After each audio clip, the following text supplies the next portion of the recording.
ভুলে যাও। আজ বৌরানী শাড়ি কিনে আনতে হলো না কিন্তু। আচ্ছা শুনেন, আপনার বউর জন্য বৌরানী শাড়ি কিনে নিতে ভুলবেন না কিন্তু। Thank you sir. শোনো, জি স্যার, তোমার বউয়ের জন্য বৌরানী শাড়ি কিনে নিতে ভুলে যাও না কিন্তু।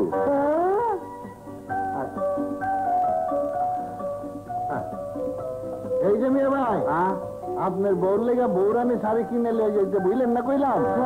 ঘরের কথা পরে জানলো কেমনে? এই যে এমনে।